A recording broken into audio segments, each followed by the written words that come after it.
या देवी सर्वभूतेषु मां कालरात्रिरूपेण संस्थिता नमस्तस्यै नमस्तस्यै नमस्तस्यै नमो नमः। भक्तों एवं साथियों, एमबीएम चैनल में आपका पुनः स्वागत है। आज हम पुनः माँ दुर्गा के एक नए स्वरूप के रूप में आपके सामने प्रस्तुत हो रहे हैं। इस नए स्वरूप को हम माँ कालरात्रि के नाम से जानते हैं। नवरात्रि का 7वां दिन माँ दुर्गा के कालरात्रि स्वरूप की पूजा अर्चना के लिए समर्पित होता है। आज नवरात्रि का 7वां दिन है, यानी शुक्ल पक्ष की सप्तमी तिथि। आज के दिन माँ कालरात्रि की पूजा करने से व्यक्ति को शुभ फल की प्राप्ति होती है। इस कारण माँ कालरात्रि को शुभंकरी के नाम से भी पुकारा जाता है। माँ कालरात्रि की पूजा करने से आकस्मिक संकटों से रक्षा होती है। इस दिन माँ कालरात्रि को रात रानी का पुष्प अर्पित करने से वह जल्द प्रसन्न होती हैं। आइए जानते हैं नवरात्रि के 7वें दिन माँ कालरात्रि की पूजा विधि, मंत्र, पूजा मुहूर्त और महत्व क्या है। कौन है माँ कालरात्रि? माँ कालरात्रि देवी दुर्गा के 9 स्वरूपों में से एक है। उनके शरीर का रंग घने अंधकार के जैसा एकदम काला और सिर के बाल बिखरे हुए हैं। गले में बिजली के जैसे चमकने वाली मुंडमाला है। इनके 3 नेत्र ब्रह्मांड के समान गोल हैं और नेत्रों से बिजली के समान चमकने वाली किरणें निकलती हैं। इनका वाहन गंधर्व है। देवी माँ का यह रूप सिद्धि रिद्धि प्रदान करने वाला है। सप्तमी पूजा के दिन तंत्र साधना करने वाले साधक मध्य रात्रि में देवी की तांत्रिक विधि से पूजा करते हैं।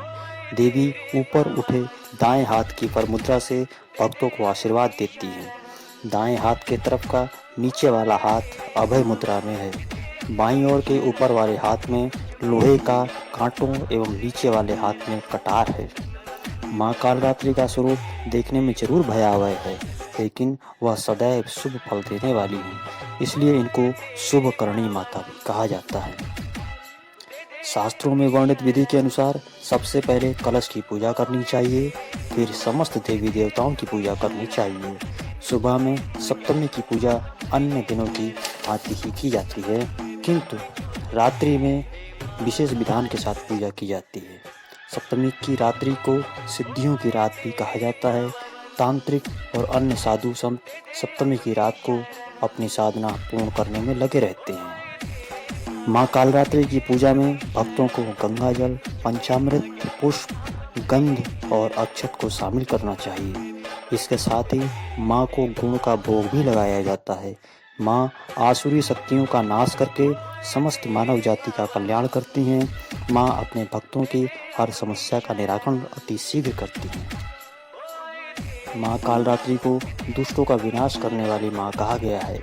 माँ की पूजा करने वाले भक्तों की कभी अकाल मृत्यु नहीं होती। माँ कालरात्रि दुष्टों का विनाश करने वाली हैं।